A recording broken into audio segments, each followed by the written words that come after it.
Haleluya. Mungu akubariki wewe ambaye umekuwa sehemu ya ibada leo na ulioko hapa. Mungu akubariki sana Pastor Herman. God bless you so very much. Umekuwa baraka sana na ninamshukuru Mungu kwa sababu ya prophetic spirit ambayo inafanya kazi ndani yake, kwa sababu wale ambao tumekuwa wote hapa kwa hii wiki iliyopita, mlikuwa mkimsikiliza, mlikuwa mnamuelewa. Sijui kama wale mliokuepo wiki ambao tumekuwa kwenye maombi hapa, nafikiri mlikuwa mnamuelewa. Ni kama vile alikuwa na sisi kwenye safari nzima ambao tulikuwa nayo kwenye hii wiki. Mungu akubariki sana pastor, na Mungu aizidishe sana huduma aliyoweka ndani yako. Amen. Amen. Tuliongea tukasema kwamba Jumapili ijayo itakuwa ni Jumapili ya shuhuda. Kwa wale ambao mlikuwepo, si ndio? Tulisema Jumapili ijayo ni Jumapili ya nini? Ya shuhuda, na tunalo la kumshukuru Mungu. Lipo la kushuhudia. Kwa wale ambao hawajakutana nalo, utakutana nalo wiki hii ili Jumapili uje na ushuhuda. Haleluya. Naonaje Pastor Herman na yeye awepo, kwa sababu naye ametabiri hilo, si ndio? Amen. Basi nafikiri itakuwa hivyo hivyo tu. Tutamshukuru Mungu pamoja kwa yale amefanya. Haleluya. Kwa sababu hakika Mungu anafanya. Sasa naomba nisiwe mzungumzaji wa mambo mengi sana kwa sababu ya muda, niende moja kwa moja kwenye ujumbe ambao ninakusudia kuzungumza mchana wa leo, na itakuwa ni mwendelezo wa yale ambayo tutakuwa tunayazungumza ama kuyafahamu. The magnitude of grace. Wakati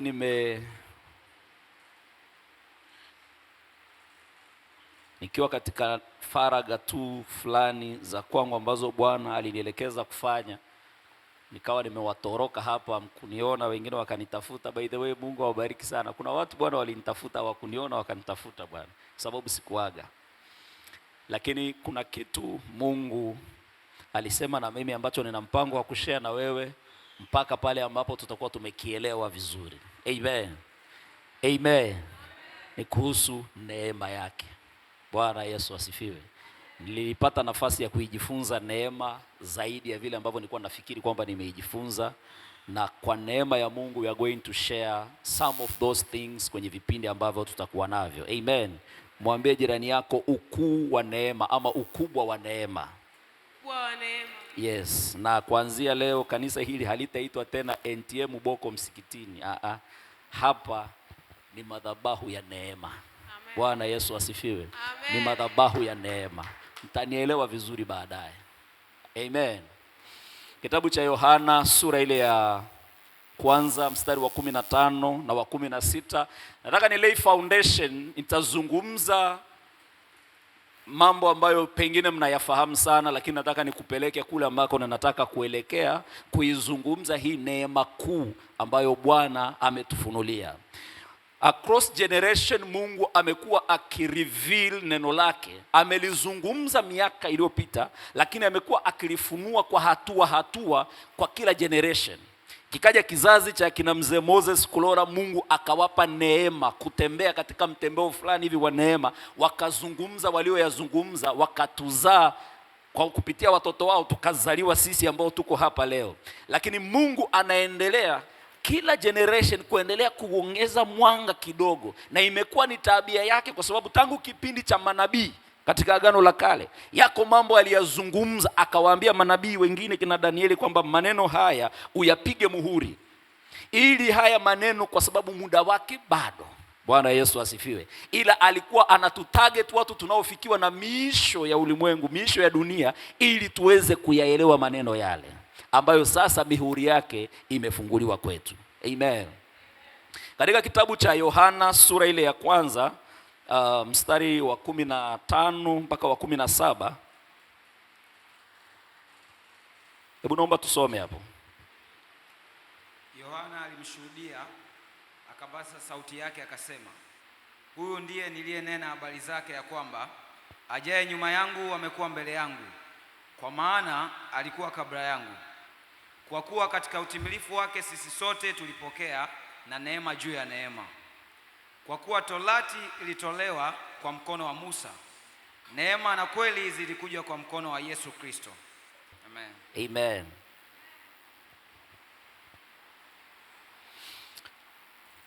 Anaanza kumintroduce Kristo kwamba amejaa neema na kweli. Akasema Torati ilikuja kwa mkono wa Musa. Wote tunafahamu, si ndio? Mungu alileta Torati, wengine wanasema malaika walileta Torati, si ndio? Sasa tuna school of thoughts nyingi, lakini hata kama malaika walileta Torati, waliitoa wapi? Watakuwa waliitoa kwa Mungu, si ndio? Alileta Torati kwa mkono wa Musa. Lakini Yohana anashuhudia kwamba kazi niliyopewa ni kumtangulia mmoja nimtambulishe, ambaye neema na kweli. Yeye ndo amekuja, ameleta neema na kweli. Na ukiangalia kwenye scriptures, hayo ndio majina yake. Ndio aliyeibeba neema, na yeye mwenyewe ndio hiyo kweli. Kwa hiyo anamuintroduce kana kwamba anamuintroduce mtu. Kutokea hapa sisi tumeanza kuijifunza neema ya Kristo kwa kuangalia Kristo alikuja akafanya nini, na baada ya kufanya nini madhara yake kwetu yaliyotufikia ni nini. Tukapata kitu tunaita neema, tukaanza kusema neema, habari za neema, kuokolewa kwa neema na vitu vya namna hiyo.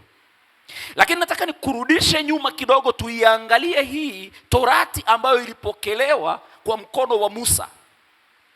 Kilichotokea ni kwamba Musa alipokuja na ile Torati, Biblia inazungumza kwamba wakaingia agano na ile Torati.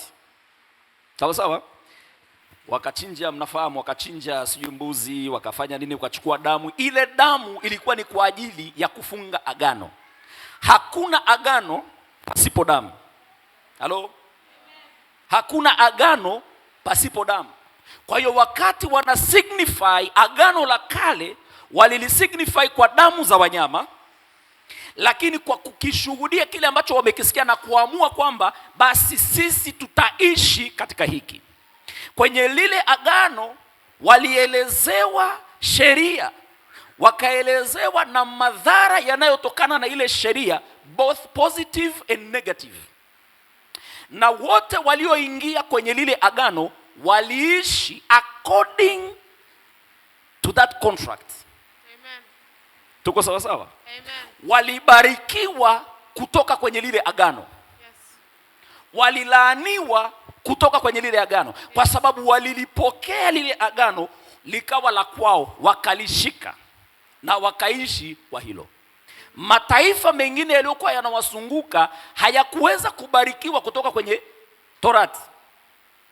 Hasa walianza kuwa envy wale, wakasema watu hawa Torati yao ni njema.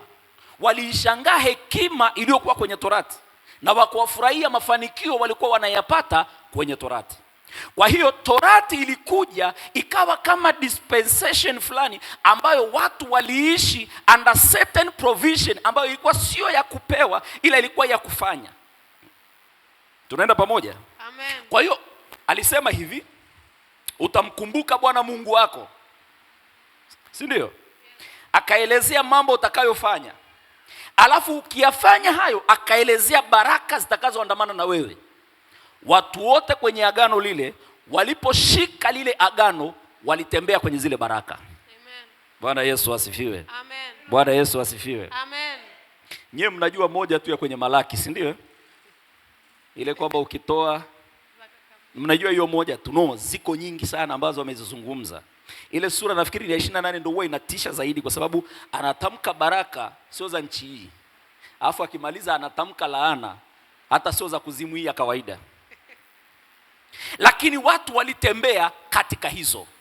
Unakumbuka kwenye ile wakati wakiwa bado jangwani, kuna watu walivunja baadhi ya zile sheria.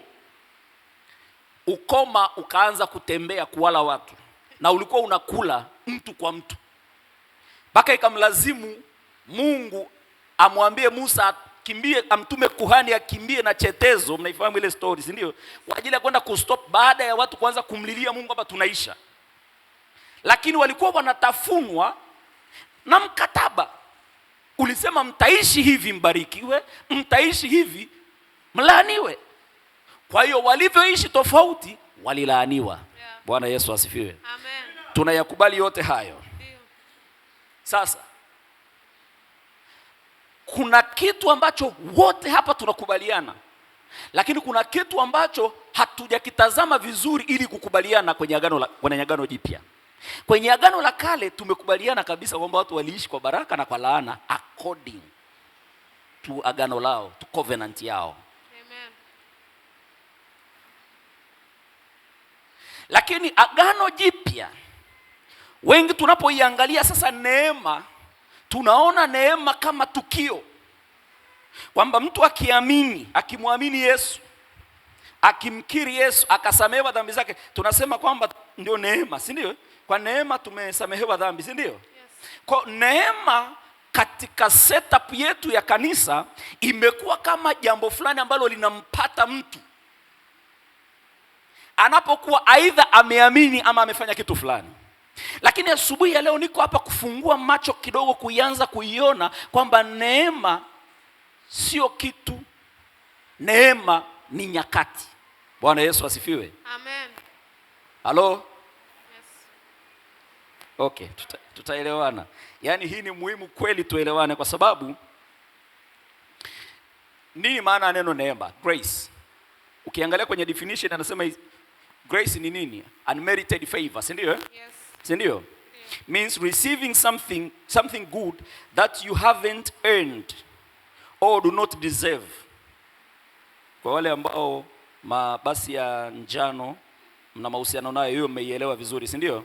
It's a gift of blessing that is given freely, not based on your action or worthiness. Amen. Naomba hii isinki kwanza, naomba hii iingie vizuri. Sawa eh? Ngoja nijaribu kwa ambao hawajapanda mabasi ya njano tutafsiri sasa. Anasema unmerited favor ni kibali ama ni nafasi ambayo unapata ambayo hukuistahili.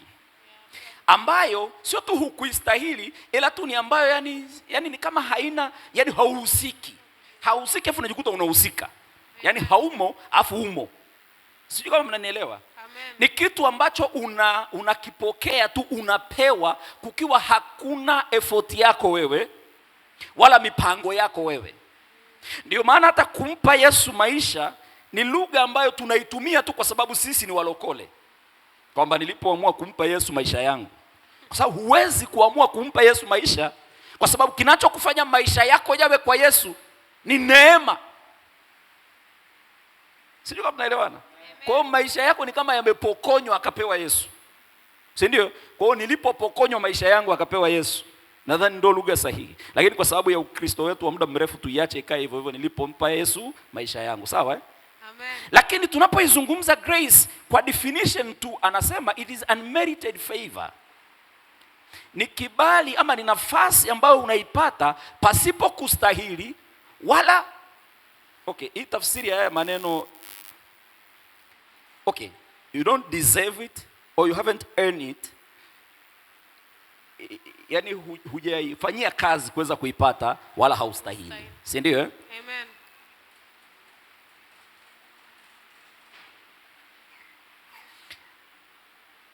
Sasa hiyo ni definition ya neema.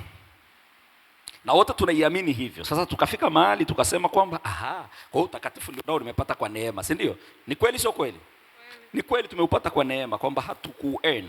Tumemwamini Kristo tukawa credited na utakatifu wake. Lakini tumeishi hapo. Mungu amenituma kidogo tutoke hapo tuende juu kidogo, kwa sababu neema yenyewe haiko designed kukuweka hapo, kwa sababu neema sio kitu, sio tukio moja. Hello? Neema sio tukio moja. Neema it's something else. Kwenye kitabu cha kwenye Warumi, nataka tukubaliane ili moja kwanza. Kwenye Warumi sura ya 3 mstari wa 21 na wa 24. I hope everyone is following. Si ndio? Kila mtu anafuata. Hebu tukubaliane kitu kimoja. Leo sitaongea sana. Kwenye kitabu cha Warumi sura ya 3 mstari wa 24 na wa 21 mpaka wa 24 tu. Lakini sasa haki ya Mungu imedhihirika pasipo sheria, inashuhudiwa na Torati na manabii. Ni haki ya Mungu iliyo kwa njia ya imani katika Yesu Kristo kwa wote waaminio. maana hakuna tofauti, kwa sababu wote wamefanya dhambi na kupungukiwa na utukufu wa Mungu. Wanahesabiwa haki bure kwa neema yake, kwa njia ya ukombozi ulio katika Kristo Yesu. Hebu nenda tena kitabu cha Warumi sura ya 5 mstari wa 18. Naomba tufuatane, nataka tukubaliane kitu afu nitaongea kwa ufupi sana nitakuacha. Basi tena, kama kwa kosa moja watu wote walihukumiwa adhabu, kadhalika kwa tendo moja la haki watu wote walihesabiwa haki yenye uzima. Bwana Yesu asifiwe. Amen. Tunaiona neema hapa inazungumza namna ambavyo tumepokea neema, si ndio? Anazungumzia neema inavyoshuhudiwa na Torati na manabii. Anazungumza kwa kosa la mtu mmoja watu wote wakahesabiwa hatia, watu wote wakahesabiwa hukumu. Tunakubaliana kwenye hilo? Amen. Kuna kitu Wakatoliki walinifundisha, wanasema dhambi asili. Ndio. Kwa wale Wakatoliki wenzangu ambao mko humu ndani mtakubaliana na mimi, si ndio? Ndio. Dhambi ya asili ni moja hapo ya dhambi ambayo hatukuelezewa sana, lakini tuliambiwa hiyo huwa iondoki. Yaani hiyo ni asili, kama mtu akizaliwa anakuwa nayo. Sawa eh? And they are right. Wako sahihi kwenye hilo. Kuna dhambi ambayo ukizaliwa unazaliwa nayo tu. Kwa nini? Kwa sababu wewe ni mwana wa Adamu. Kwa hiyo yoyote aliyekuja chini ya Adamu amezaliwa na hiyo dhambi ambayo wameita dhambi ya asili. Sawa sawa? Amen. Na tumekubaliana, si ndio? Tumekubaliana wote, ama kuna mtu ambaye hakuwepo kwenye kikao cha mwisho? Tumekubaliana wote, si ndio? Kwamba kila anayezaliwa anakuwa yuko katika hiyo hali. Yes. Na hata maandiko mengi yanazungumza, mengine anasema tukisema hatuna dhambi tunajidanganya, tunamfanya na yeye mwenyewe kuwa muongo. Kwa hiyo aka kidubwana kanaitwa dhambi kanakuwa kapo. Si ndio? Lakini kapo kwa sababu ya mmoja ambaye alikosea. And therefore wote tukahesabiwa hatia. Asa nataka uone hiki kitu ndugu yangu, kwamba hatukuwa na hatia kwa sababu tulifanya kitu, bali tunakuwa na hatia kwa sababu tumezaliwa kwenye wakati. I want you to note that. Yes. Hello? Amen. Nataka we note hiyo. Tumezaliwa kwa wakati ambao tayari kuna aliyekosea. And therefore kila mwanadamu aliyezaliwa anakuwa na yeye mauti tayari ni sehemu yake. Yaani mauti ni fungu lako. Naomba unifuate vizuri. Hakuna anayeomba kwamba mimi sasa nimezaliwa nadhani sasa mauti ifanye kazi ndani yangu. Hapana. Kwa sababu umezaliwa mwanadamu, ni mwana wa Adamu, issue ya mauti kutawala inakuwa imeshikilia hapo. Mpaka unapoamini sasa wakati mwingine wa neema. Hello? Amen. Ambapo ukiingia kwenye hiyo dispensation nyingine, wewe uzima unafanya kazi ndani yako, sio kwa sababu umefanya kitu fulani cha kuwa mzima. No. Kwa sababu umeingia kwenye ule upande wa pili ambao uzima unaoperate. Yes. Kwa hiyo ule uzima unawapata watu wote wanaoamini. Amen. Sio tunaelewana vizuri? Yes. Nataka nazungumza the magnitude of grace. Yes. Ukubwa wa neema. Sijaanza kusema bado, ndo nakaribia kuanza kusema. Amen. Kwa hiyo tumejikuta kwamba mimi na wewe tumejikuta tupo, afu tuko salama ndani ya Kristo. Na sio tu ndani ya Kristo, yani tuna uhakika kabisa kwamba huo mwisho unaozungumzwa ukitokea sasa hivi na sisi tunakwenda kumlaki Bwana mawinguni. Amen. Sio kwa sababu ya matendo mazuri sana tuliyofanya. No. Matendo mazuri tutafanya, yes, lakini sio hayo. Tunakwenda kwa sababu ya declaration moja kwamba damu ilipomwagika likaanzishwa agano jingine, alafu mimi nikaamini, nikaingia kwenye hilo agano. Yes. Nilipoingia kwenye hilo agano, ninaishi kwa baraka za hilo agano. Ndio nataka tuje. Ninaishi kwa ahadi za hilo agano. Kwa lugha nyingine, sihitaji kufanya chochote kwenye agano hili kwa sababu hili agano ni agano la neema. Amen. Hello? Yes.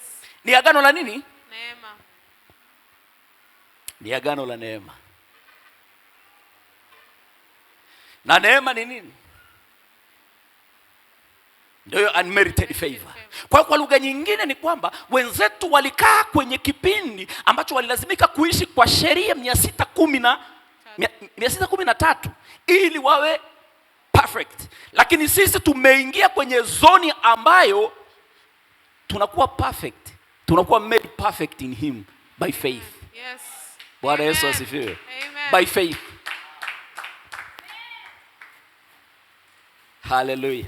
Amen. Sasa tukitazama hivyo na tumekubaliana kwamba kwenye kitabu cha Warumi sura ile ya 5 mstari wa 18 anapozungumza kwamba kwa tendo la haki la mtu mmoja wote tumehesabiwa haki. Halo? Amen.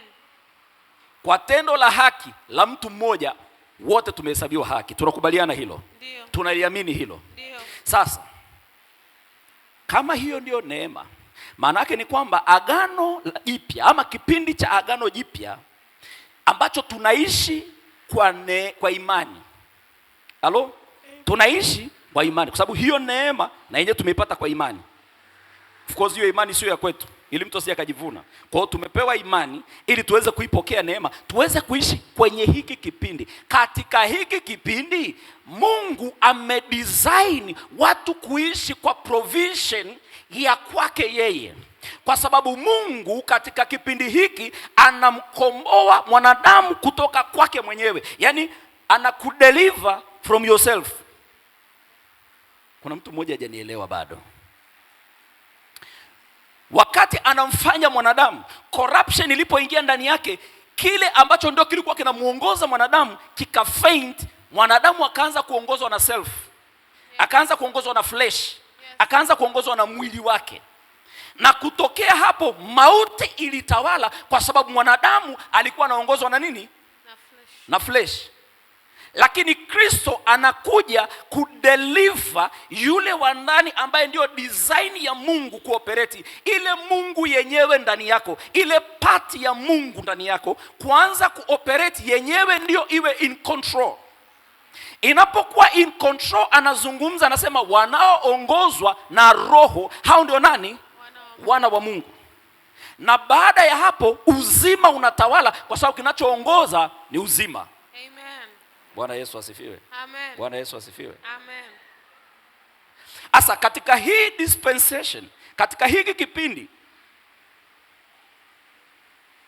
ambacho tunaongozwa, tunatembea kwa imani, haikumaanishwa kwamba imani ya kusamehewa dhambi peke yake. Halo? Amen. Ninaanza kuizungumza hiyo, naomba uanze kuiona. Neema sio kusamehewa dhambi tu. Halo? Amen. Naona kuna mtu mmoja mita chache kutoka hapa, kuna namna ameniangalia inanifanya nione kama labda nisome andiko ama nifanyeje. Mungu tangu kwenye agano la kale, tangu mwanzo alianza kuieleza habari ya agano jipya kutokea kwenye bustani ya Eden. Sawa eh? Alianza kuieleza habari ya agano jipya na vile litakavyokuwa.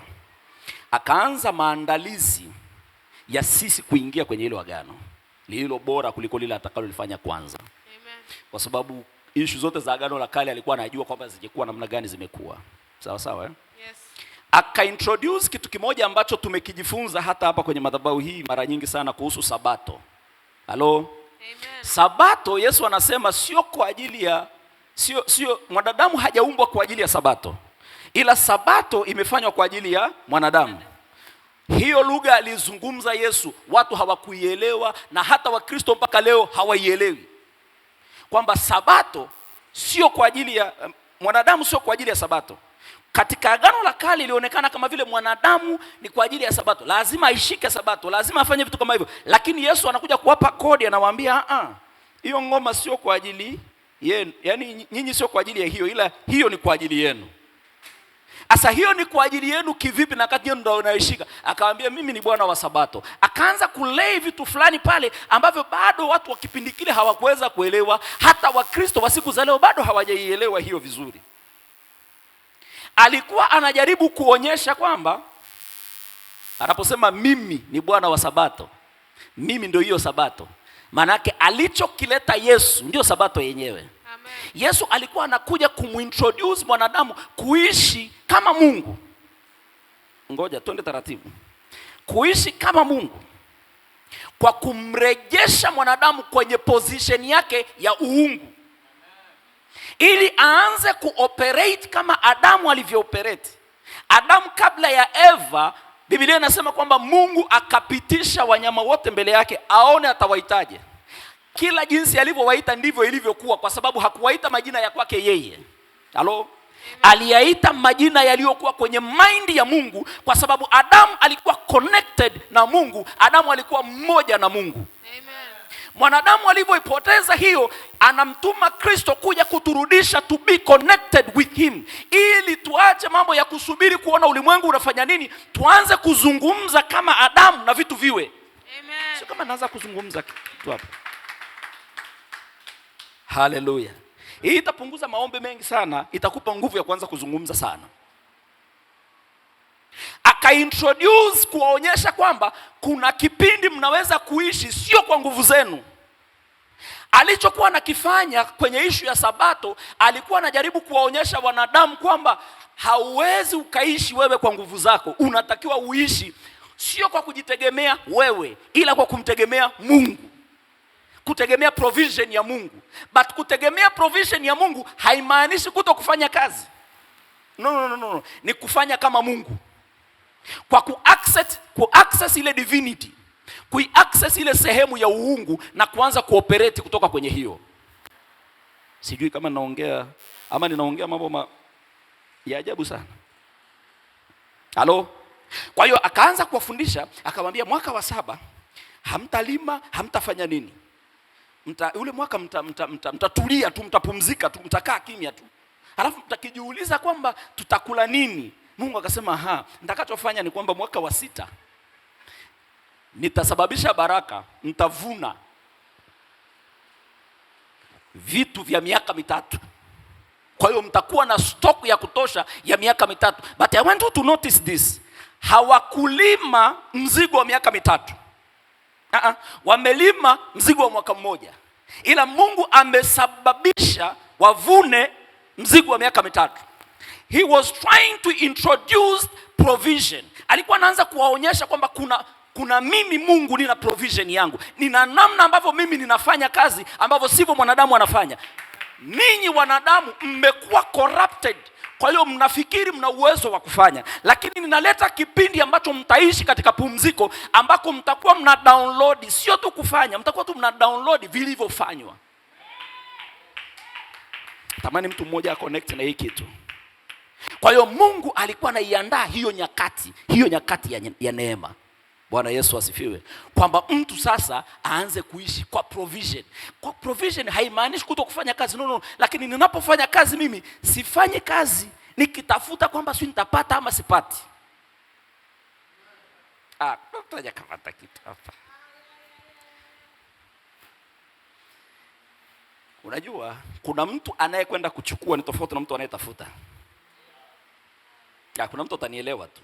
Kuna mtu atanielewa tu kwa nini anazungumza, anasema kwamba msijisumbue kwa neno lolote, bali katika kila neno kwa kusali, kuomba na kushukuru, alafu haja zenu zijulikane. Manake muingie kwenye mfumo, muelekeze mnachokihitaji kutoka kwenye mfumo. Ila ninyi kama ninyi hakuna sababu yoyote ya kujisumbua, kwa sababu vitu viko kwenye mfumo. Kwa hiyo ninapoingia kufanya biashara, siingii kutafuta, ninakwenda kufanya ninachojua, ninachokifanya. Kwa hiyo ninategemea kupokea. Ndio mnapoanza kuielewa neema. Mnaanza kuielewa imani, kwa sababu imani ni kutarajia, si ndio? Unatarajia mambo, unaamini kwamba yapo, mambo ambayo hayajaonekana bado. Kwa nini unaamini? Kwa sababu unajua kwamba hayo mambo yapo. Kwa hiyo ninapoenda kufanya kazi, ninafanya kazi nikiwa ninajua. Halo? Bwana Yesu asifiwe. Bwana Yesu asifiwe. The magnitude of grace.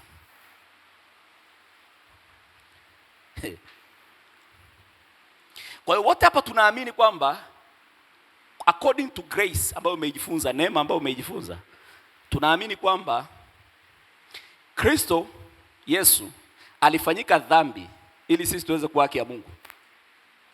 Tunaamini. Tunaamini kabisa. Kwa hiyo kwa neema sisi ni haki ya Mungu kwa sababu ya Kristo kufanyika dhambi. Lakini yeye akuwa anaijua dhambi. Kwenye kitabu cha Wakorintho wa 2 nafikiri sura ya ngapi? Ya 4 sijui. Kama kuna mtu anaandika kwa ajili ya kujisomea mwenyewe baadaye. Wakorintho wa pili sura ya 5 mstari wa 21 samu ya hapo. Sawa Mmekubaliana hilo, mmeliamini? Nasema kwa kupigwa kwake sisi tumepona. Yaani kapigwa yeye, sisi tunapona. Tunayaamini hayo maneno? Ni kwa nini? Ni kwa sababu vilivyofanyika kwake kwa neema sisi tunavipokea. Kwa neema sisi tunavipokea. Sasa nataka nikuonyeshe sehemu neema inafika ambako mara nyingine wengi hatujawahi kuangalia na kuona kwamba neema iko pana kiasi hicho.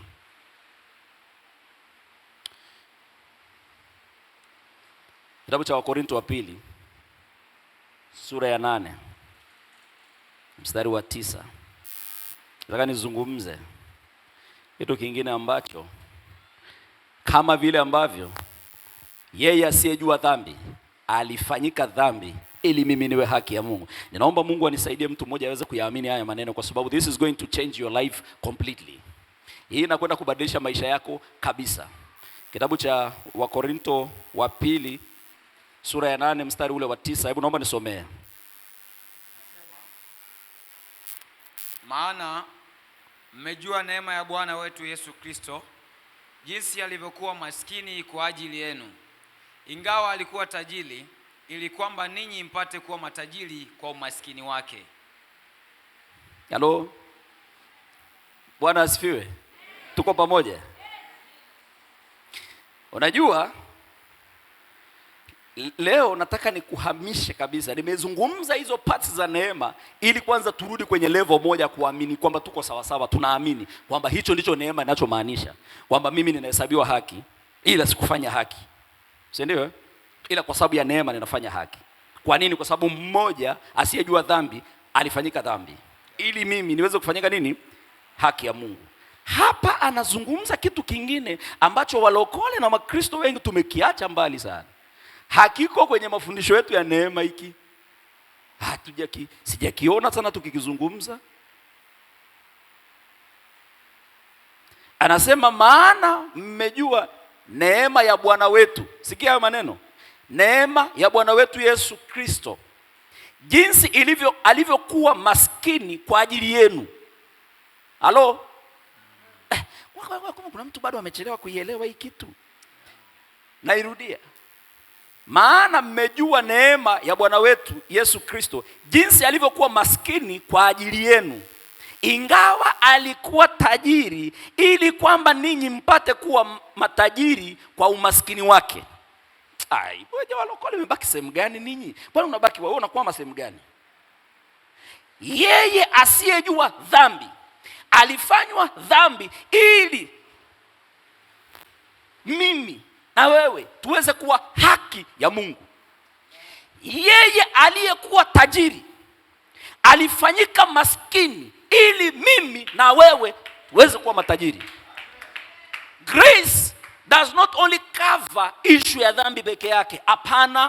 Hapana, tulifahamu vibaya. Asubuhi ya leo ninakutangazia kwa jina la Yesu, kila atakayeamini haya na kuyaelewa akaishi katika haya, utaiona magnitude ya grace, utaiona nguvu ya neema. Haleluya.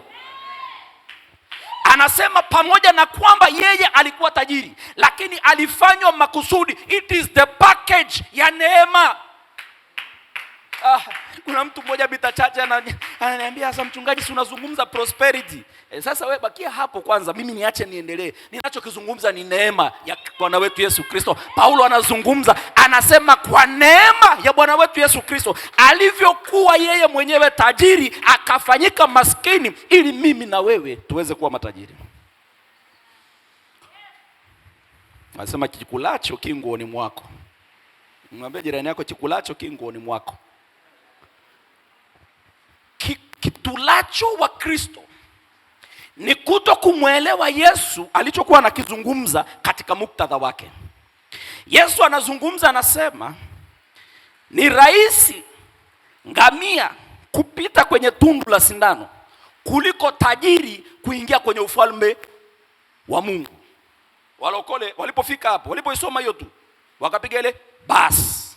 Mnaijuaga ile bas?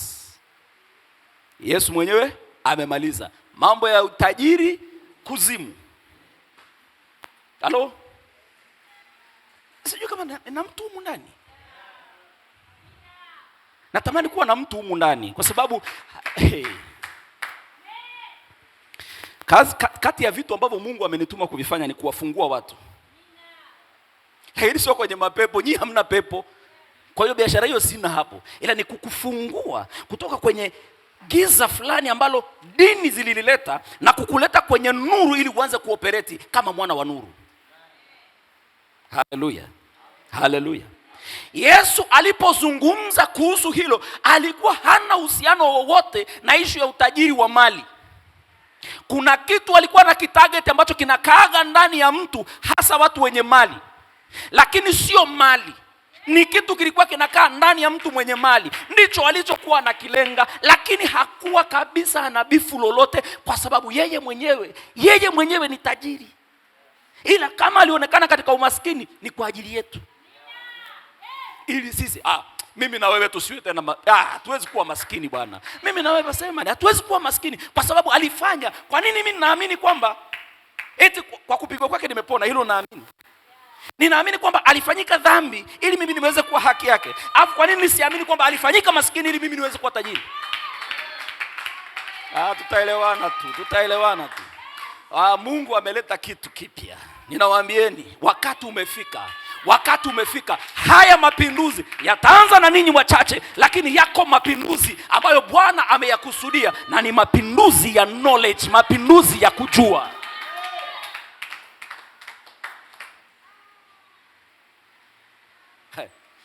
Yesu nakushukuru. Ninakushukuru. Unajua hata Yesu, pamoja na kwamba watu wanasema kwamba alikuwa ni maskini, Yesu hakuwa maskini kivile. Mnajua Yesu alikuwa na mhasibu. Hakuna mtu imempita hiyo. Unajua kwamba Yesu alikuwa na mhasibu, si ndio?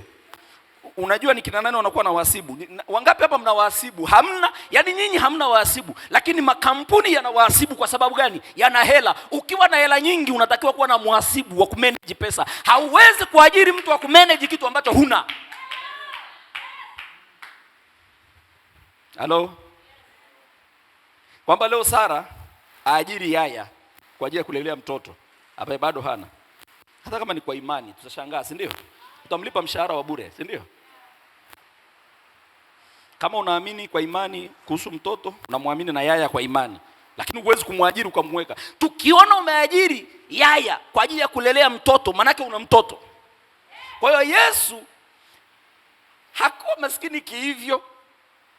Hata kama alionekana kwamba wa kawaida, ila kuna makubwa alikuwa anayatabiri. Ndio maana akaweka mhasibu pale. Na mhasibu alikuwa na hela, pamoja na kwamba anasema kuna nyingine alikuwa anachukua mhasibu. Wewe unaweza kuiba mahali ambapo hakuna hela? Lazima ziwe nyingi ndio uweze kuiba, si ndio? Hakuwa vile ambavyo watu wanafikiri. Lakini huyu mwamba alifanyika maskini ili mimi na wewe tuweze kufanyika nini? Matajiri. Haleluya. Haleluya. Ninakushukuru Yesu. Sikia. Paulo ameizungumza vizuri sana. Na niwaambie katika jina la Bwana, hii ni huduma ambayo pengine imesahaulika sana. Ama imetumika vibaya. Ama imezungumzwa tofauti na watu wasioielewa vizuri. Lakini wana wa nuru halisi ndio waliopewa neema.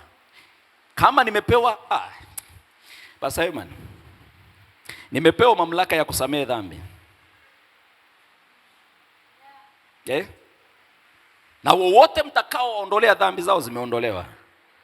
Unataka kuniambia sina mamlaka ya kuwatajirisha watu?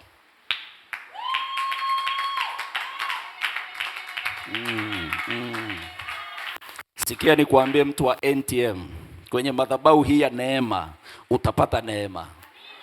Katika mikono hii wengi wenu mtatajirishwa. Katika mikono hii wengi wenu mtatajirishwa kwa sababu Bwana ameweka neema hiyo juu yangu, kwamba wowote nitakao watajirisha watatajirika. Mwangalie Paulo anazungumza, anasemaje? Kitabu cha Mungu wangu. Kitabu cha Wakorinto wa pili, sura ya 6. Nisome mstari wa 10 tu.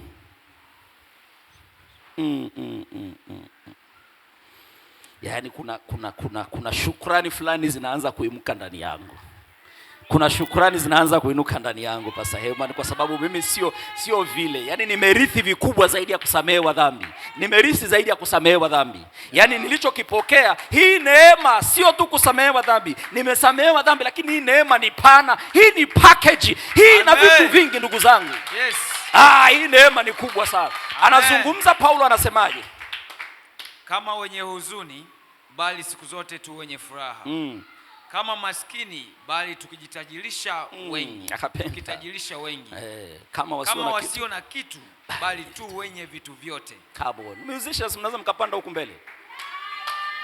Acha tu tufanye kitu fulani. Yaani acha tu tufanye kitu fulani. Ngoja niwaambie ndugu zangu. Paulo anasema kwamba tukaonekana kwanza tu kama hatujulikani, lakini kumbe tunajulikana sana. Tukaonekana kama watu fulani ambaye ni maskini, lakini tumetajirisha wengi. Tumewafanya wengine kuwa wafalme, tumewafanya wengine kuwa matajiri. Kwa sababu neema inakaa ndani yetu. Sio kwa sababu nyingine yote, no, ni kwa sababu neema inakaa ndani yetu. Na ile neema ililetwa na mmoja ambaye yeye alipofanyika dhambi, sisi tulipata haki. Yeye alipofanyika maskini, sisi tumekuwa matajiri. Kama kuna mtu anafurahi, hebu mshangilie Bwana Yesu. Harabaseka pataya. Hatutaipokea neema ya Bwana kinyonge. Hatutadumu kwenye fundisho dhaifu. Tumeijua neema na tutaishi katika hiyo, kwa sababu neema ya Kristo Yesu inatuhesabia haki na inatutajirisha. Kuna kitu fulani kikifunguka kwenye mind yako, utaanza kuitazama tofauti. Ukiitazama tofauti, utaipokea tofauti. Hallelujah. Amen. Hallelujah. Amen. Hallelujah. Amen. The magnitude of grace. The magnitude of grace. Neema sio tendo tu la kusamehewa dhambi. Tendo la kusamehewa dhambi lilifanyika kwa neema. Si kwa mtu anaipata hiyo. Yaani neema sio tendo, bali tendo la kusamehewa dhambi ndio lilifanyika kwa neema. Amen.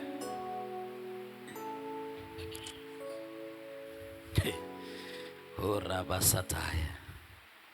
Yesu.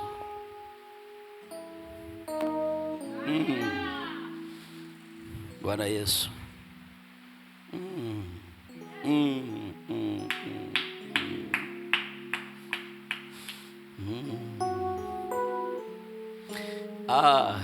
Listen to me. Mfumo usioujua hauwezi kukuzalia matunda. Neema ni mfumo. Neema ni mfumo. Mfumo usioujua hauwezi kukuzalia matunda. Lakini ukiujua mfumo, unazielewa njia zake. Wale walioijua sheria ya Musa walikula matunda kwenye sheria kwa sababu walizijua njia zake. Walijua ni nini cha kufanya ili nihesabiwe haki, ni nini cha kufanya nikifanya nitalaaniwa. Wakaishi kwenye mfumo, wakala matunda. Neema ni mfumo. Nikiuelewa, nitakula matunda yake. Paulo anasema tumewatajirisha wengi. Naomba niondole hii hapa. Anasema tumewatajirisha wengi. Lakini alizungumza nimewatajirisha wengi kwa neema. Kwa neema, kwa neema yake. Sio kwa kitu fulani kilichofanyika, no, kwa neema yake. Kwa neema yake. Nataka umshukuru Mungu. Nataka umshukuru Mungu kwa ajili ya neema yake. Alafu wakati tunaendelea na ibada ya shukrani, ukiweza kusimama, mimi ningekushauri tu, kwa sababu hiki kinachoenda kufanyika hapa sio kitu cha kawaida. Sio kitu cha kawaida. Kuna utendaji fulani wa Mungu ambao unafanywa, ambao hata ufanya mwenyewe tu Roho Mtakatifu ndani yako. Neema, nataka Bwana aifunue neema kwa upana ndani yako. Kwa sababu neema ni zaidi ya kusamehewa tu dhambi. Neema ni zaidi ya kusamehewa tu dhambi. Ni zaidi. Ni zaidi. Ni zaidi. Ni zaidi. Tutakwenda kumshukuru Mungu. Na tunapomshukuru Mungu kwa neema yake, nataka ndani yako ianze kufunguka piece by piece ya kuiona neema. Kwamba mara nyingine Pastor Herman, watu walivyotuona hawajatuelewa vizuri sana. Kwa sababu sisi tunaoperate kwenye power ambayo sio ya kawaida. Ila kwa sababu tu ya kutokujua tumeoperate chini ya kiwango kwa muda mrefu sana. But it is time. It is time. It is time. And it is by grace. Not by, sio kwa chochote, just by grace. Lazima na ishara hizi zitaandamana nao waaminio. Zilikuwa ni ishara hizi zitaandamana na wanaoamini tu. Kama tulivyoipokea hii wanaoamini.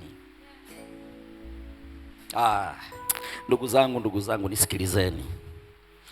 Wakati Pastor Eman anazungumza hapa akasema kwamba Bwana ameweka neno ndani yangu. Kuna watu hamkuelewa vizuri. Naomba nirudie hiyo. Unajua sisi Bwana ametupa neno. Neno ndilo lililoumba ulimwengu. Ameweka neno ndani yetu. Neno liliumba ulimwengu. Sijui ni circumstance gani ama ni issue gani ambayo inaweza kuwa beyond neno. Yaani ambacho nikizungumza hakitaenda sawa sawa na vile ninasema. Tumepewa kusema ulimwengu respondi sawa sawa na maneno yetu. Neema ni pana ndugu zangu, neema ni pana. Neema ni pana, ni pana sana. Haikukufanya tu mtakatifu, kukufanya mtakatifu ili kutenga, ili uwe tofauti. Wako watu ambao hawataenda kwa sheria na taratibu za ulimwengu huu, ila wataupa ulimwengu sheria na taratibu. Kuna kitu nimezungumza. No, ninataka nikuambie hivi, una uwezo, sio una uwezo ndivyo ilivyo, tuna uwezo wa kupokea utajiri kwa neema. Kwa neema simaanishi kwa kutokufanya kazi. No, nasema kwa neema. Kwa sababu alikwisha kufanyika maskini ili sisi tuweze kutajirishwa. Ninakuambia katika jina la Yesu Kristo, umasikini sio sehemu ya kanisa. Inawezekana kwamba tulidanganyika muda mrefu tukashindwa kuona. Listen to me. Una uwezo wa kukivutia, kukiattract and manifest kile ambacho umeona. Kama hujaona huwezi kumanifest. Yaani huwezi kukidhihirisha katika ulimwengu kitu ambacho hujaona. Pengine elimu ya dini kuna namna ilitufanya tusione sahihi. Lakini leo hii ninazungumza na wewe uweze kuelewa kwamba hata utajiri unatajirishwa kwa neema, kwa sababu Kristo alikwisha kufanyika maskini ili wewe uwe tajiri. Wewe ni tajiri kwa sababu ya Kristo alichokifanya. Kwa hiyo ninapo approach maisha, si approach maisha from the position of lack, approach maisha from the position ya abundance. Hata kama sina, approach kutoka kwenye abundance, kwa sababu ndivyo ilivyo. Ninachokizungumza ndivyo ilivyo. Nasikia shukrani ndani yangu. Hebu anza kumshukuru Mungu. Hii neema ni ya ajabu sana. Asante Bwana Yesu. Asante Bwana Yesu kwa sababu katika watu wanaonisikia, neema itaanza kufanya kazi ndani yao kwa viwango vya tofauti. Yes. Na utajiri. Karabasi kapatai. Asante Yesu. Haya mambo yanafanyika. Haya mambo yanafanyika kwa neema tu. Wakati mtumishi wa Mungu anazungumza hapa akasema Jumapili ijayo kuna mtu atakuja na ushuhuda kwamba amepata kazi. Ninasema katika jina la Yesu Kristo, kwa neema utakuwepo huo ushuhuda. Tena kazi ya neema. Kuna kazi unahangaika nazo mpaka unahonga, lakini kuna kazi unatafutwa ili ufanye kazi. Kama naongea vitu fulani hivi, Mungu nisaidie. Anza kumshukuru Mungu. Anza kumshukuru Mungu. Kuna kitu Bwana atafanya. Kuna mikwamo ambayo leo hii Bwana anakwenda kuikwamua. Ilikwamika tu kwa sababu kuna kitu kilikuwa kijafunguka kuweza kuona. Yes. Yes, asante Yesu. Asante kwa neema yako. Yes. Kama unataka kusaidiwa na Bwana, yaelewe haya maneno. Alafu mshukuru tu Mungu. Surrender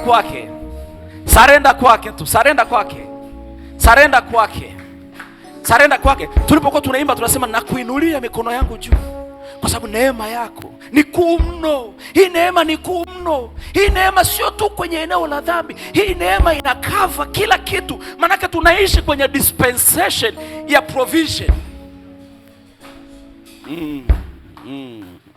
Karavazele prohotas. Naomba worship team. Naomba worship team huku mbele. Naomba worship team huku mbele. Piteni tu hapa, piteni hapa katikati. Piteni hapa katikati.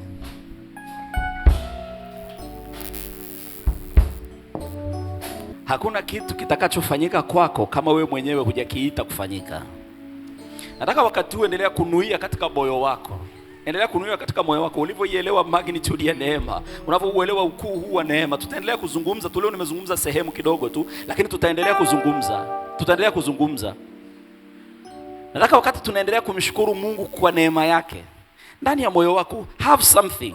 Usikae tu hapa kanisani kama umekuja tu ukajikalia tu, hapana. Have something in your heart. Alafu Roho Mtakatifu anapopita, hii inakuwa kama ile kipindi kwamba malaika atakapokuwa anapita akiatibua maji, wewe muujiza wako utakwepo. Inawezekana ukawepo kanisani leo lakini ukaondoka hujaona chochote, lakini yule ambaye ana utayari ndani ya moyo wake, ninakuhakikishia katika jina la Yesu Kristo, something is going to happen to you katika jina la Yesu. Let us to appreciate.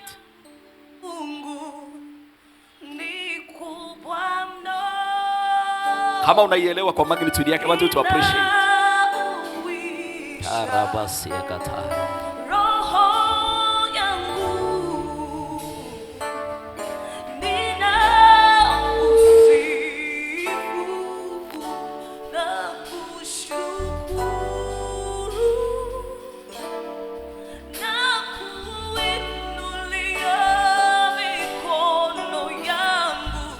Kuna kitu Mungu anafanya. Jumapili ijayo tutapata nafasi, nitapata nafasi ya kuweka mikono yangu juu yako kwa kila ambaye atahitaji hivyo. Na kuna neema ya tofauti sana. Tutakuwa na ibada hapa ya kumshukuru Mungu. Kuna watu watamshukuru Mungu kwa vile amefanya, ila kuna watu watakuja watamshukuru Mungu kwa vile ambavyo amefanya katika roho, havijadhihirika katika mwili bado, ila wameona kwamba Bwana amefanya. Tutakuwa na muda wa kumshukuru Mungu hapa, and then kuna kitu tutafanya. Neema ambayo tumeipokea. Na sababu kwa nini walizungumza, wasema wale waliopindua ulimwengu wamefika mpaka huku. Sisi neema tulioipokea sio ya kinyonge. Sio ya kinyonge. It is something big ambayo inaweza ikapindua ulimwengu. Inaweza ikapindua ulimwengu. Inaweza ikapindua ulimwengu. Nitaupindua ulimwengu. Iambie nafsi yako, nitaupindua ulimwengu. Nitaupindua ulimwengu. Mungu Baba, ninakushukuru. Asante kwa ajili ya neema yako. Asante kwa sababu ya elimu ambayo Bwana unatupa kuifahamu sasa. Kwa sababu kwa elimu hii macho yetu yanafunguliwa. Hatutakuwa omba arabasika pataya, bali sisi tutakuwa tunaamuru na vitu vinakuwa. Yes. Oh, sharabus.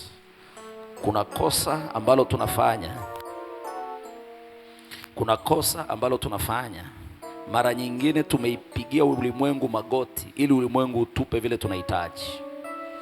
Lakini kwa neema ya Kristo ndani yetu, hatupaswi kuupigia ulimwengu magoti utupe tunavyohitaji, ila tunauelekeza ulimwengu unatoa vinavyohitaji. Because of grace ambayo tumepewa, ni neema, tunaweza kwa neema kuuelekeza ulimwengu ukatuhudumia.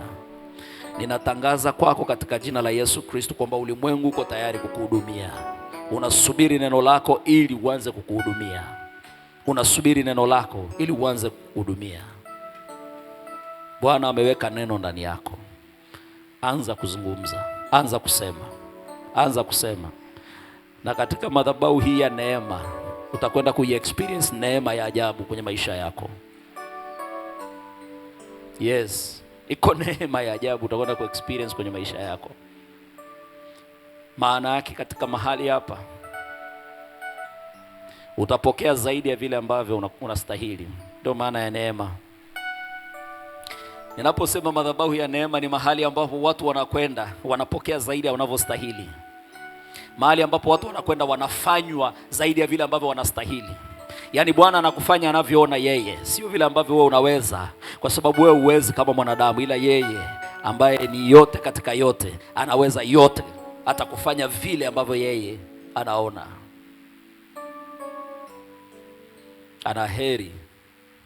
Ana heri aliyepokea neema. Ana heri aliyepokea neema. Una heri wewe ambao umeipokea neema. Ninakushukuru Mungu wangu, asante kwa ajili ya neema yako. Asante zaidi kwa ajili ya hii elimu ambayo umeachilia kwetu. Lakini ninakushukuru zaidi Bwana kwa ajili ya manifestation ya kile ambacho unafanya. Baba, hatutaendelea sana kuzungumza pasipo madhihirisho, kwa sababu sivyo ulivyotuelekeza. Umetuelekeza ya kwamba tutakapokwenda, vitakavyoandamana na sisi ni madhihirisho ya nguvu, ishara, ajabu, miujiza. Mungu, ninapoitamka neema yako na ukuu wake, magnitude ya neema yako Baba, ninaomba ukaithibitishe kwa watoto wako katika jina la Yesu Kristo. Acha tuanze kutembea katika hiyo neema, ili wasioijua waijue kwa kutuangalia vile ambavyo tunatembea. Wasioweza kuifikia waifikie sasa, kwa sababu wataona vile ambavyo Bwana neema hii inafanya kazi ndani yetu. Ninaomba kwa ajili ya kila mmoja aliyoko mahali hapa, kwa neema yako maneno haya yasitoke moyoni mwake. Kwa kila aliyoko mahali hapa, neema ya Bwana ni pana sana, ni kubwa sana. Yako mambo ambayo umestruggle kwa miaka mingi kujaribu kuyaachieve. Leo nataka nikuambie, kwa neema umepewa kuachieve mambo hayo. Amini tu na uyaendee. Amini uyaendee. Amini uyaendee. Amini uyaendee. Ukiamini ukayaendea, kwa sababu ya neema iliyoko juu yako, ukiamini ukayaendea, yanakuwa yako katika jina la Yesu Kristo. Hebu mshangilie Bwana.